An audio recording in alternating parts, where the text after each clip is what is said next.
कृष्णा। आप सभी को कार्तिक महीने की हार्दिक शुभकामनाएं। आज आप सुनेंगे कार्तिक मास महात्म्य के आगे की कथा। पहले सुनते हैं भगवान श्री कृष्ण की अद्भुत गाथा। भक्त के लिए जब किया था एक अनोखा काम। अगर भक्त का प्रेम सच्चा हो तो भगवान उसके लिए नंगे पांव दौड़े आते हैं। वही बात जब कन्हैया की हो तो कहने की क्या बात। अपने भक्तों के लिए वह ना जाने कितने रूप धरते हैं और कितने ही अनगिनत लीलाएं कर चुके हैं, जिनका प्रमाण हमारे धार्मिक ग्रंथों में मिलता है। ऐसी एक रोचक कथा जब कन्हैया ने अपने भक्त के लिए एक अनोखा काम किया था। तो आइए कथा को शुरू करते हैं। पौराणिक कथा के अनुसार एक बार की बात है, किसी नगर में एक राजा ने एक मंदिर बनवाया जिसमें श्री कृष्ण की एक मूर्ति भी रखवाई, लेकिन उसकी कभी पूजा नहीं की। पूजा करने के लिए मंदिर में एक पुजारी को रखा गया। पुजारी निमित्त कन्हैया जी को नहलाता और बड़ी ही श्रद्धा भाव से उनकी पूजा अर्चना करता था। राजा भी रोज कान्हा जी के लिए एक फूल की माला भेज देता था और जब वह दर्शन करने आता तो पुजारी उस माला को उतारकर राजा को पहना देता था। ऐसा करते करते पुजारी की भी उम्र बीत चुकी थी। एक दिन किसी वजह से राजा नहीं आ सका तो उसने एक सेवक के हाथ से मंदिर में माला पहुंचा दी और कहलवा दिया कि आज वह मंदिर नहीं आएगा, इसलिए पुजारी उसका इंतजार ना करे। इतना कहकर सेवक चला गया। पुजारी ने हमेशा की तरह कन्हैया को माला पहना दी, लेकिन जब शाम हुई तो पुजारी सोचने लगा कि माला उतार कर किसे पहनाई जाए। उसने सोचा क्यों ना ये माला आज मैं ही पहन लूं, वैसे ही मेरी उम्र हो चली, जीवन का क्या पता कब खत्म हो जाए। इतना सोचकर पुजारी ने माला उतारकर अपने गले में डाल ली। लेकिन इतने में ही सेवक आ गया और उसने बताया कि राजा की आज सवारी मंदिर में पहुंचने वाली है। अगर राजा की सवारी आने की बात जब पुजारी ने सुनी तो वह डर गया। उसने सोचा अगर राजा ने उसे देख लिया तो वह मरवा ही डालेंगे। और आनन फानन में पुजारी ने माला उतारकर वापस ही कन्हैया जी को पहना दी। जैसे ही राजा अंदर आया तो हमेशा की तरह पुजारी ने माला कान्हा जी के गले से उतारकर राजा को पहना दी, लेकिन माला पर लगा सफेद बाल देखकर राजा समझ गए कि पुजारी ने यह माला स्वयं भी पहनी थी। फिर भी वह क्या था, राजा क्रोधित हो उठे और उन्होंने गुस्से में पुजारी से पूछा कि माला पर सफेद बाल कहाँ से आया। तब राजा की बात सुनकर पुजारी डर गया और बोल पड़े, ये तो कन्हैया जी का है।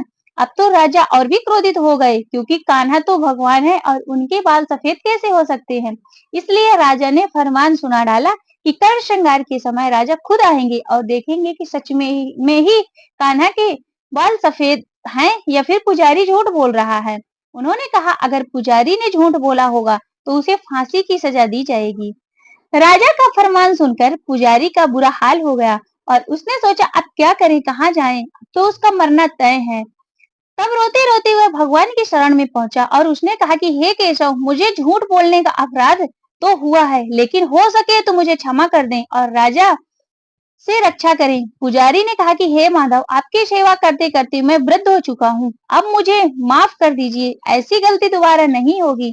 यही कहते कहते पुजारी की न जाने आंखें कब लग गईं और उसकी आंख तब खुली जब सुबह हो चुकी थी। उधर सुबह होते ही राजा भी आ गया और कहने लगा कि आज कान्हा जी का श्रृंगार वह खुद करेगा। ऐसा कहकर जैसे ही राजा ने कान्हा जी का मुकुट उतारा तो देखा कि श्री कृष्ण के तो सारे बाल सफेद हैं, लेकिन राजा को फिर भी यकीन नहीं हुआ। उसे लगा कि फांसी के डर से पुजारी ने ही बालों को रंग दिया है। राजा ने सोचा कि क्यों ना कन्हैया जी का एक बाल तोड़कर देखा जाए। इसके बाद राजा ने कन्हैया के एक बाल तोड़ लिया, लेकिन जैसे ही बाल टूटा तो कन्हैया के सिर से खून की धारा बहने लगी। यह देखकर राजा आज भगवान के चरणों में गिरकर माफी मांगने लगा। तभी श्री कृष्ण की मूर्ति से आवाज आई कि हे राजन, तुमने मुझे केवल मूर्ति मात्र ही समझा, इसलिए आज मैं तेरे लिए केवल मूर्ति मात्र ही रहूंगा। लेकिन पुजारी ने सच्चे मन से पूरी श्रद्धा से मेरी भक्ति की है, इसलिए उसकी अनन्य भक्ति को देखकर मुझे अपने अपने बाल सफेद करने पड़े। कन्हैया ने कहा कि भक्ति में कभी भी संयम नहीं होना चाहिए और सच्चे भक्त की लाज तो मैं कभी जाने राजा नहीं प्रभु ने देता। पूछा, हे नारद, अब आप ये कहिए कि भगवान विष्णु ने वहां जाकर क्या किया तथा जलंधर की पत्नी का पतिव्रत किस प्रकार से भ्रष्ट हुआ। नारद जी बोले, जलंधर के नगर में जाकर भगवान श्री विष्णु ने उसकी पतिव्रता स्त्री वृंदा का पतिव्रत भंग करने का विचार किया। वे उसके नगर के उद्यान में जाकर ठहर गए और रात में उसको स्वप्न दिया। वह भगवान विष्णु की माया और विचित्र कार्य पद्धति थी और उसकी माया द्वारा जब वृंदा ने रात में वह स्वप्न देखा कि उसके पति नग्न होकर सिर पर तेल लगाए हुए महिष पर चढ़ा है, वह काले रंग के फूलों की माला पहने हुए है, तब उसके चारों ओर हिंसक जीव हैं। वह सिर मुड़ाए हुए अंधकार में दक्षिण दिशा की ओर जा रहा है। उसके नगर को अपने हाथ समुद्र में डूबा हुआ इत्यादि बहुत से स्वप्न देखे। तत्काल ही यह स्वप्न का विचार करने लगी। इतने में उसने सूर्यदेव को उदय होते हुए देखा, तो सूर्य में से उसे एक छिद्र दिखाई दिया और वह कांतिहीन था। इसे उसने अनिष्ट जाना और भयभीत हो रोती हुई छज्जे अटारी तथा भूमि आदि शांति को प्राप्त न हुई और अपने दो सखियों के साथ उपवन में गई। वहां भी उसे शांति न मिली। वह जंगल में निकल पड़ी और वहां उसने सिंह के समान दो भयंकर राक्षसों को देखा, जिससे भयभीत वो भागने लगी। तब उसी क्षण उसके समक्ष अपने शिष्य सहित अशांत मौनी तपस्वी वहां आ गए। भयभीत वृंद उसके गले में अपना हाथ डाल उसे रक्षा की याचना करने लगी। मुनि ने अपनी एक ही हुंकार से उन राक्षसों को भगा दिया। वृंदा को आश्चर्य हुआ तथा वह भय से मुक्त हो मुनिनाथ से हाथ जोड़कर प्रणाम करने लगी। फिर उसने मुनि से अपने पति के संबंध में उसके कुशल नेम का प्रश्न किया। उसी समय दो वानर मुनि एक समक्ष आकर हाथ जोड़कर खड़े हो गए और जो ही मुनि ने भ्रकुटी संकेत किया, त्यों ही वह उड़कर आकाश में चले गए। फिर जलंधर का सिर और धड़ के लिए मुनि के आगे आकर गिरे। अपने पति को मृत हुआ जान वृंदा मूर्छित हो पृथ्वी पर गिर पड़ी और अनेक प्रकार से दारुण विलाप करने लगी। तब तत्पश्चात उस समय मुनि ने कहा कि हे कृपानिधे, आप मेरे इस तत्पश्चात उस मुनि से कहा कि हे कृपानिधे, आप मेरे इस पति को जीवित कर दीजिए। पतिव्रता दैत्य पत्नी ऐसा कहकर दुखी श्वासों को छोड़कर मुनीश्वर के चरणों में गिर पड़ी। तब मुनीश्वर ने कहा कि वह शिव जी द्वारा युद्ध में मारा गया है, जीवित नहीं हो सकता, क्योंकि जिसे भगवान शिव मार देते हैं वह कभी जीवित नहीं हो सकता। परंतु शरणागति की रक्षा करना सनातन धर्म है, इसी कारण कृपा कर मैं इसे जिलाए देता हूँ। नारद जी ने आगे कहा कि वह मुनि श्रेष्ठ साक्षात भगवान विष्णु ही थे, जिन्होंने सब माया फैला रखी थी। वह वृंदा के पति को जीवित करके अंतर्ध्यान हो गए। जलंधर ने उठकर वृंदा को आलिंगन किया और मुख चूमा। वृंदा भी पति को जीवित हुआ देखकर अत्यंत हर्षित हुई।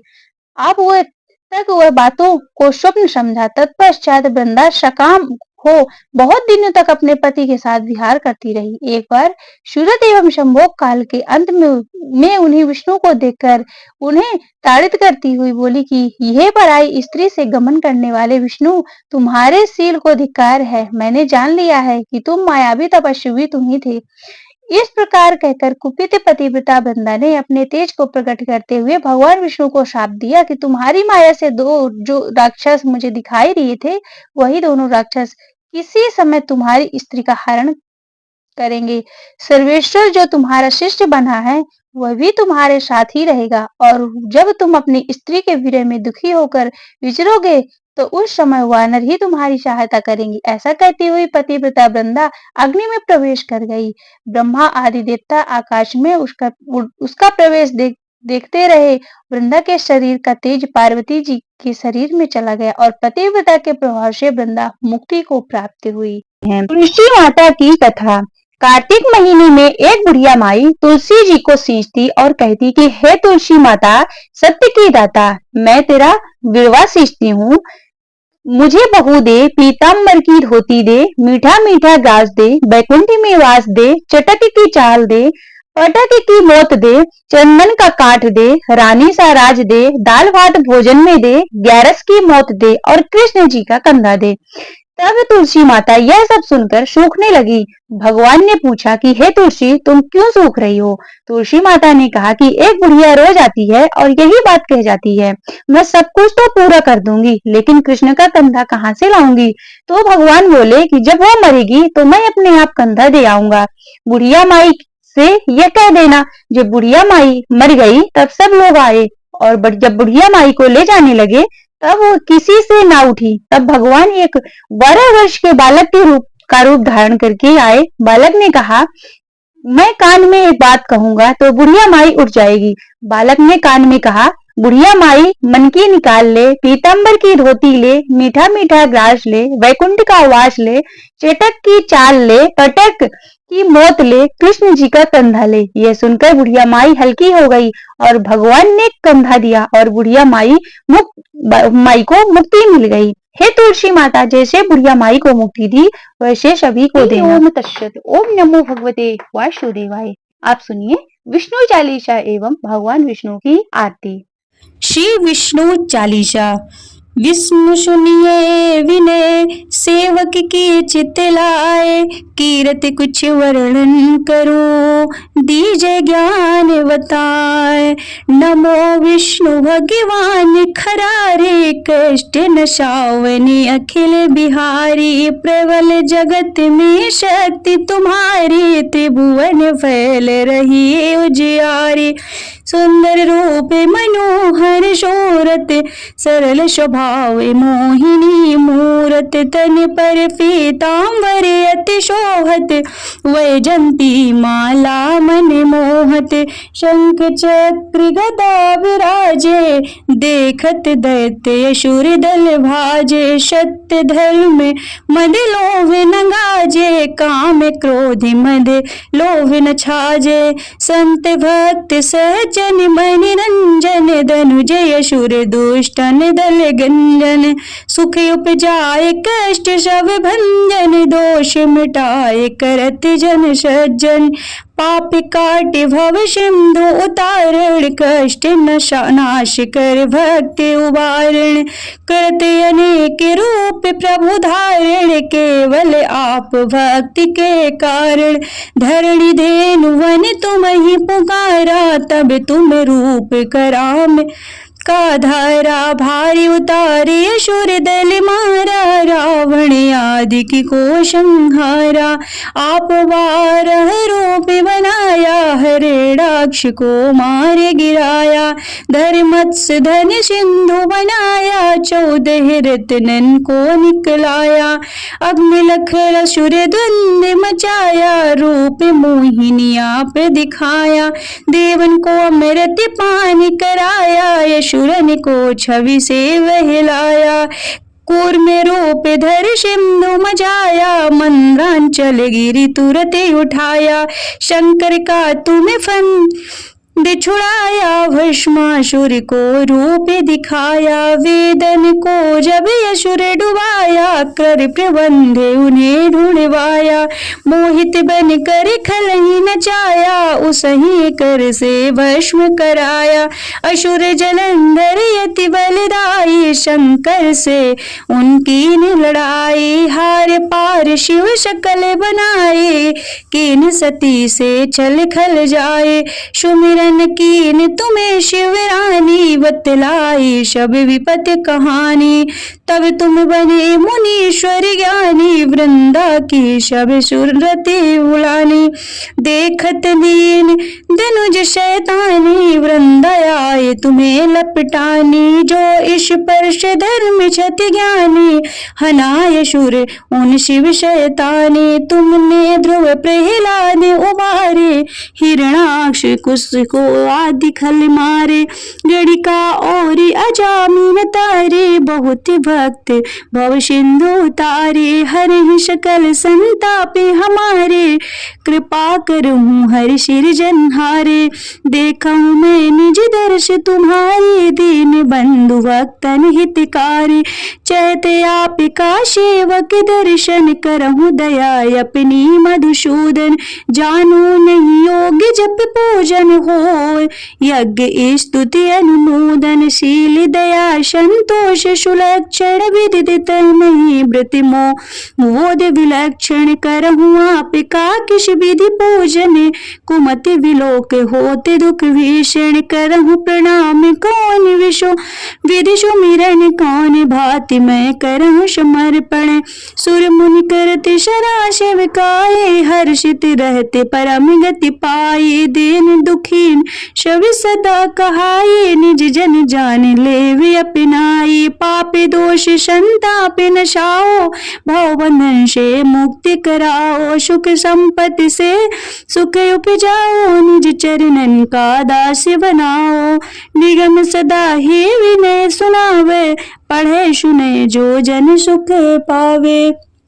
ओम जय जगदीश हरे स्वामी जय जगदीश हरे भक्ति जनों के संकट दास जनों के संकट क्षण में दूर करी। ओम जय जगदीश हरे जो ध्यावे फल पावे दुख विनशे मन का स्वामी दुख विनशे मन का सुख संपत्ति घरे आवे सुख संपत्ति घरे आवे कष्ट मिटे तन का। ओम जय जगदीश हरे मात पिता तुम मेरे शरण गाऊं मैं किसकी स्वामी शरण गाऊं मैं किसकी तुम विने और न दो जा तुम विने और न दो जा आश करो जिसकी। ओम जय जगदीश हरे तुम पूर्ण परमात्मा तुम अंतर्यामी स्वामी तुम अंतर्यामी पार ब्रह्म परमेश्वर पार ब्रह्म परमेश्वर तुम सबके स्वामी। ओम जय जगदीश हरे तुम करुणा के सागर तुम पालन करता स्वामी तुम पालन करता मैं मूर्ख खल कामी मैं मूर्ख खल कामी कृपा करो भरता। ओम जय जगदीश हरे तुम हो एक अगोचर सबके प्राणपति प्रभु सबके प्राणपति किस विधि मिलो दया मैं किस विधि मिलो दया मैं तुमको मैं कुमति। ओम जय जगदीश हरे दीन बंधु दुख हरता तुम ठाकुर मेरे स्वामी तुम रक्षक मेरे अपने हाथ उठाओ अपने शरण लगाओ द्वार पड़ा तेरे।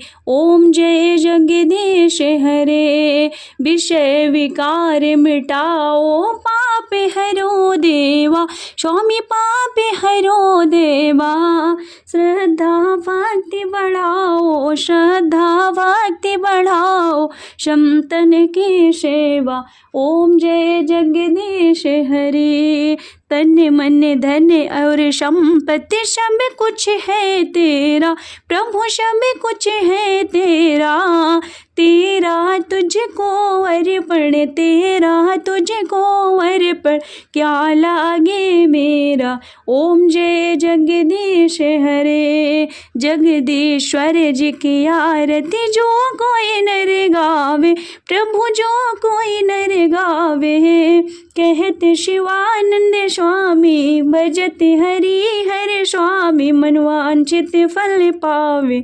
ओम जय जगदीश हरे ओम जय जगदीश हरे स्वामी जय जगदीश हरे भक्ति जनों के संकट दास जनों के संकट क्षण में दूर करे। ओम जय जगदीश हरे ओम जय जगदीश हरे। बोलिए भगवान विष्णु की जय।